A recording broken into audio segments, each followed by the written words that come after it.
let's play, and then I'll stop playing and I'll tell people to subscribe. All right, we're gonna play a little bit. Take it right from the G, right from the beginning. Ready? 1, 2, 1, 2, 3, 4.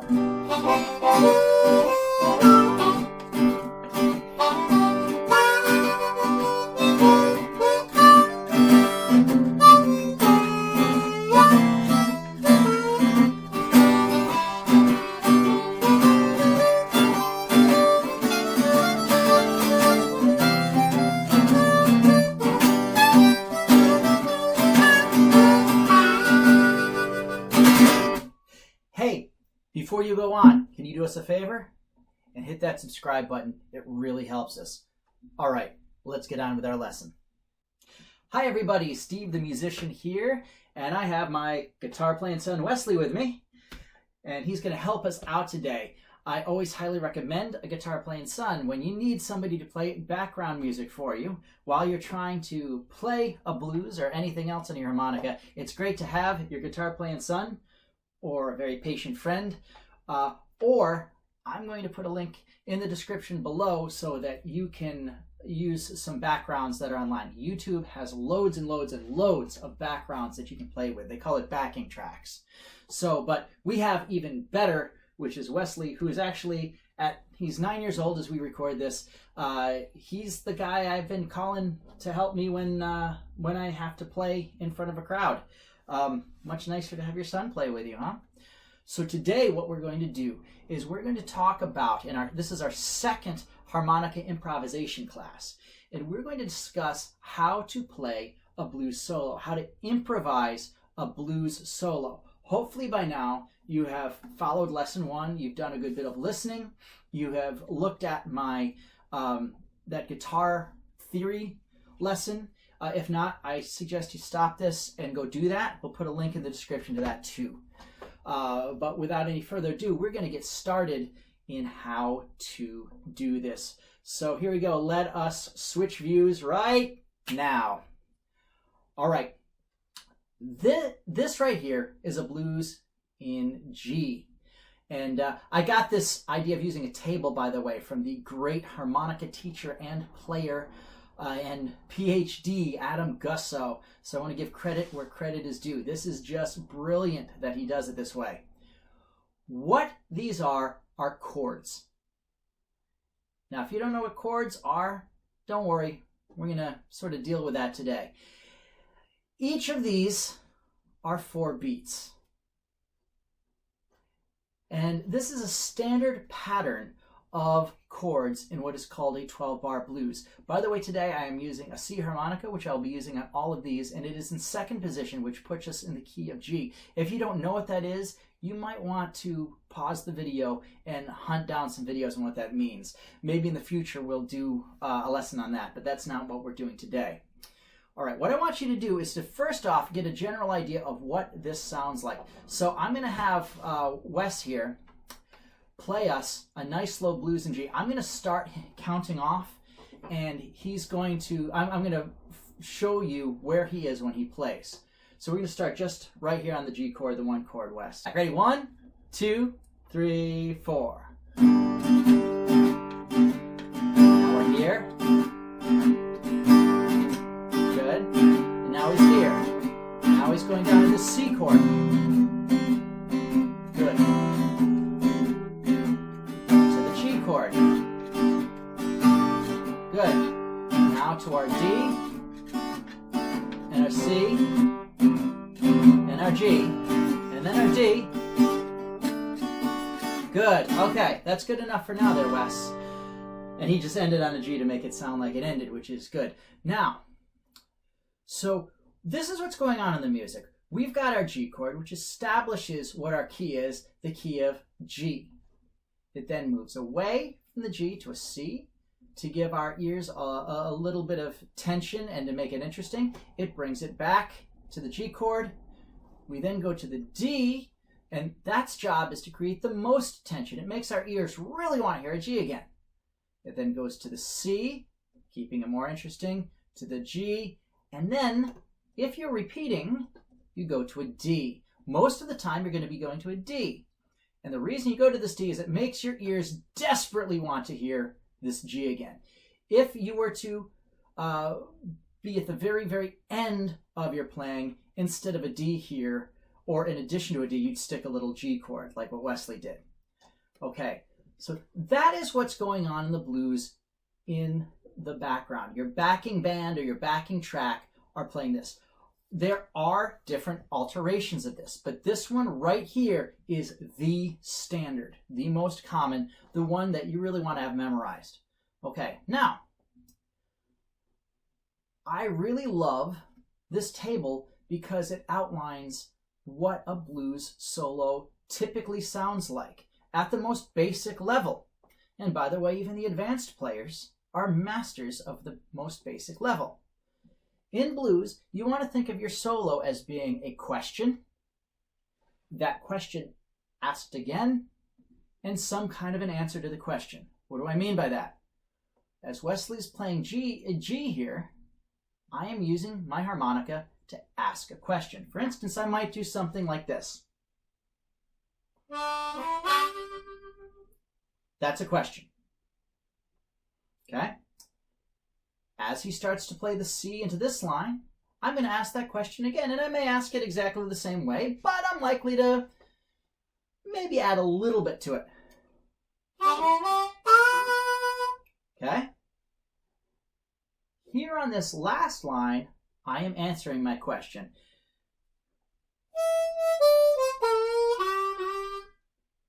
So I'm going to play something very simple here. I'm going to play that same thing, maybe a little bit ornamented here. And then for here, I'm going to play something entirely different. Okay, we're going to give you an example of this. By the way, where am I getting these notes from? Where am I getting these phrases from? I make them up based on that blues scale that I showed you in the last lesson, and based on all of the listening to blues players that I've done in all these years. So that's how I just make it up. The same way as you might make up a sentence. The same way you might say, my baby left me. My baby left me alone. Don't know why my baby left me. Guess I'm now in my own home alone. I just made that up because I happen to know words. I happen to be able to speak the English language, and I happen to know that many blueses are about having your girlfriend, significant other, leave you all alone. So I can do the same thing with the music if I have listened to enough musicians play these blueses. Instead of using words and sentences, I am simply using melodies.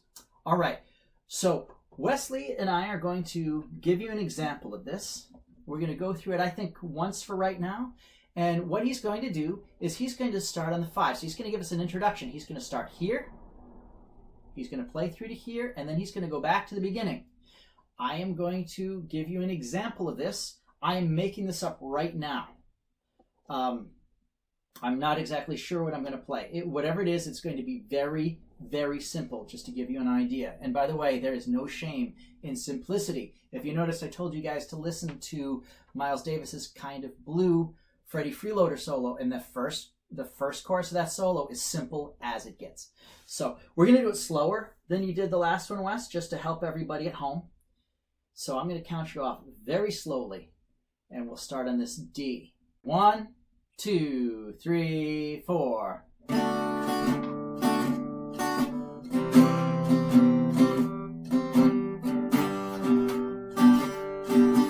Here we go.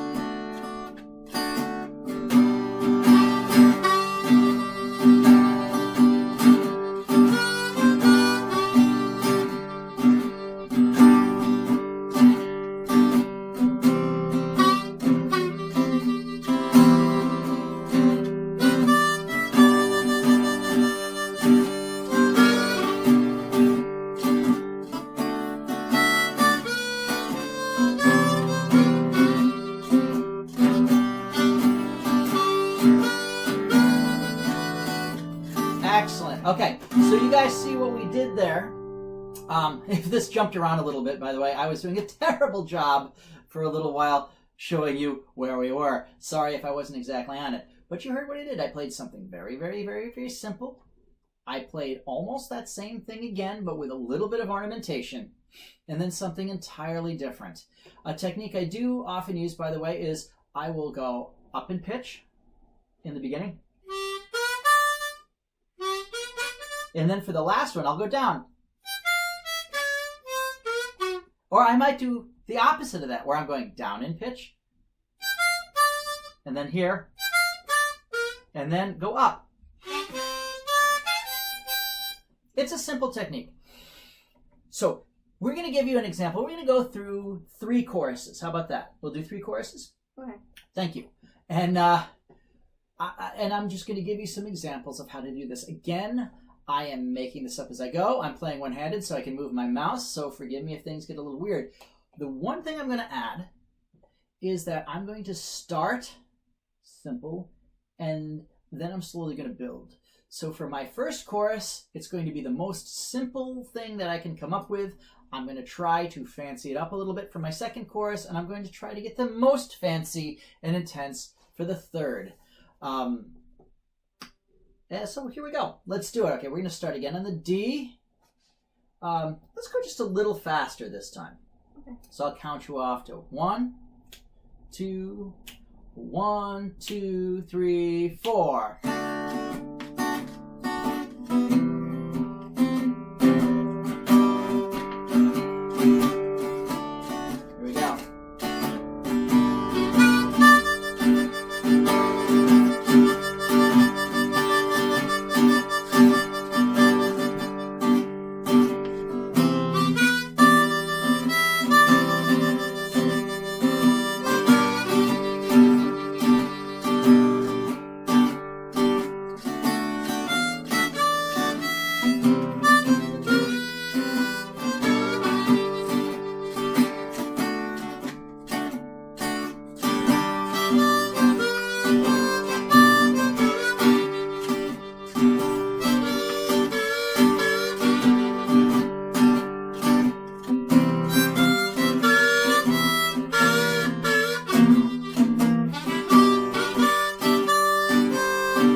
Very nice. And for Wesley, the last time, played a G here. We've played together quite a bit, and so he knew. What told you that I was ending, other than the fact that I said it was only 3 choruses? That you were getting slower. Yes, I did what is called a retardando. I was getting slower, and you may have even noticed some of my body language and that.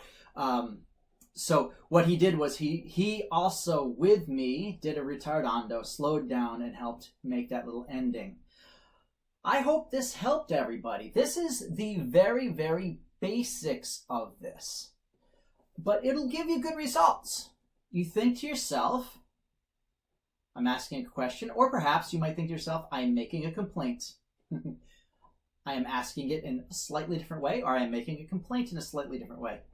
And I am coming with an answer, or I have a conclusion, or something that I have decided because of these questions or complaints.